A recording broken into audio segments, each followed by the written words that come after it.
La temperatura es otro factor muy importante que afecta en las condiciones de todos los seres vivos. Vamos a encontrar una temperatura externa en el ambiente, fuera de nuestro cuerpo, y una interna. La externa influye en cada uno de los organismos vivos de manera muy importante, en cada uno de los procesos que ocurren dentro de nuestro organismo, o de las plantas, o de los animales, o de los hongos, así como también en la parte fisiológica o bioquímica. Algunos organismos tienen la capacidad de regular su temperatura interna. Algunos tienen plumas, algunos tienen pelo, todo cubierto como los perros, las plumas las aves, y eso ayuda mucho a regular su temperatura. Pero vamos a ver que esa capacidad de autorregular la temperatura corporal no la tienen todos los organismos. Se les llama endotermos aquellos que sí tienen esa capacidad de autorregular su temperatura. Los osos, por ejemplo, cuando hace frío, hibernan. Comen mucho antes de que llegue el invierno y guardan reposo. Evitan moverse para gastar su energía y mantener su temperatura corporal y les permita sobrevivir. Claro, a la vez tienen una piel muy gruesa, pero eso es un mecanismo conductual, por ejemplo, y metabólico a la vez. Estructural, por ese pelaje que tiene, o las aves, ¿no?, que tienen su pluma. Por otro lado, están los que necesitan liberar la energía y el calor que tienen dentro, entonces empiezan a sudar. O empiezan a jadear, como los perros cuando tienen calor, empiezan a jadear para sacar ese calor que traen dentro. Nosotros, por ejemplo, los seres humanos sudamos mucho. Entonces nosotros podemos regular de alguna forma nuestra temperatura. Hay algunos que no, los exotermos. Estos dependen de las fuentes externas para mantener su temperatura, como los reptiles, animales de sangre fría, que necesitan exponerse al sol o en algunos momentos a la sombra para poder regularla.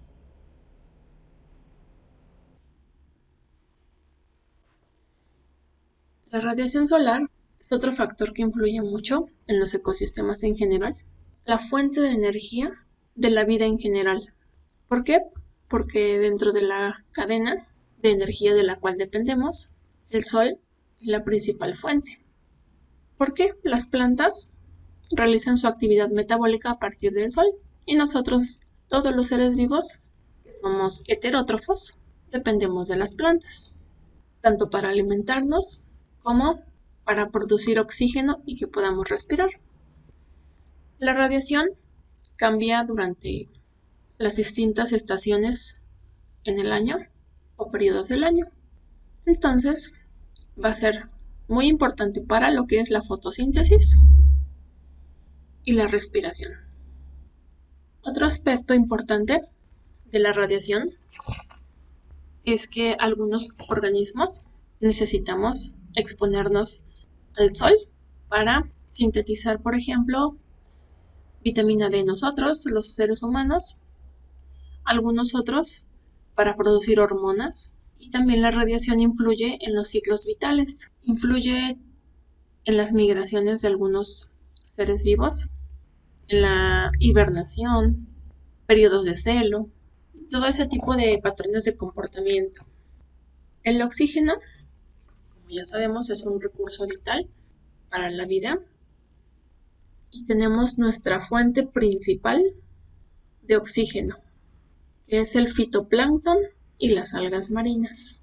Ellos nos dan el 70% de oxígeno con el que contamos en el día a día. El otro casi 30% son los bosques.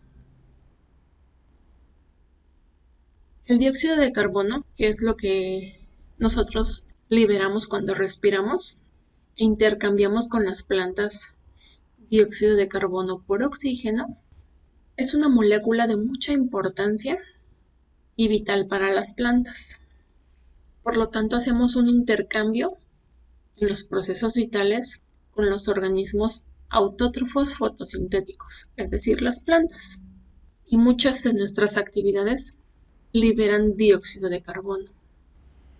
Por lo tanto, las plantas van a obtener ese dióxido de carbono que nosotros liberamos y nos van a dar a cambio oxígeno. La salinidad es otra condición que influye mucho en los procesos biológicos que ocurren en el ambiente. Depende de la concentración, es si puede ser positiva o negativa, porque se puede volver un factor limitante para la distribución de las especies. Vamos a encontrar que esa concentración se puede medir tanto en el ambiente acuático como en el terrestre, es decir, en el agua o en el suelo.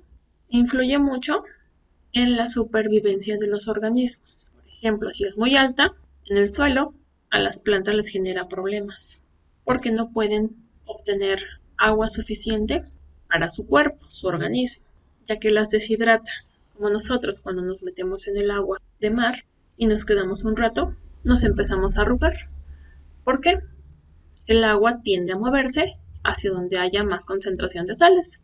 Por lo tanto, se sale de nuestro cuerpo y nos deshidrata. Eso tiene que ver con la estabilidad osmótica. Por lo tanto, si hay un exceso o elevada concentración de sales, entonces va a haber una sequía fisiológica. Es decir, el agua de las células se va a dirigir hacia donde haya más concentración y esto puede afectar a cada una de nuestras células. Los minerales van a ser otros recursos que necesitan los organismos para poder sobrevivir. Son parte de su complemento nutrimental. Hay algunos que se necesitan en gran cantidad y otros en menor cantidad. Los que se necesitan en mayor cantidad son el nitrógeno, fósforo, azufre, magnesio, hierro, potasio, calcio. Y los que se necesitan en menor cantidad son otros como el molibdeno, el zinc, el boro, el cobre. Estos los van a encontrar las plantas, por ejemplo, en forma de iones en el suelo, pero cada uno encuentra en su ambiente la proporción que necesita. Si esta no es suministrada, entonces hay problemas en los procesos fisiológicos. El pH es el potencial de los iones hidrógeno que existen en el ambiente. Es la cantidad que hay de estos iones en una sustancia, en cualquier parte del ambiente, que puede generar acidez o alcalinidad. Recordando lo que es el pH, va del 0 al 14. El 7 sería el neutro, y bueno, los suelos deben de tener un pH entre 3 y 9. Y encontrar un pH adecuado en el suelo va a permitir que haya disponibilidad de nutrientes para las plantas. Nosotros podemos encontrar el pH en cualquier sustancia que hay en el ambiente, incluso dentro de nuestro organismo.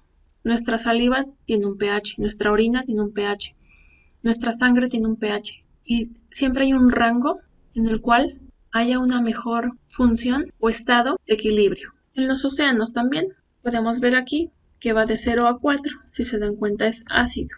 Y según la concentración que hay en el ambiente acuático, es el tipo de organismos que pueden llegar a crecer ahí. El suelo tiene otro pH y las plantas.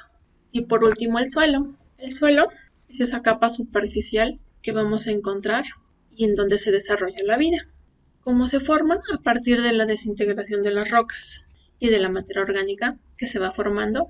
Esa es la forma en que los seres vivos podemos subsistir ahí. Es un recurso natural de vital importancia.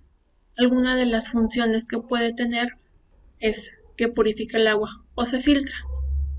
Se filtra y llega al manto freático, por ejemplo. El suelo es parte del ciclo de los nutrientes y es el hábitat de los organismos.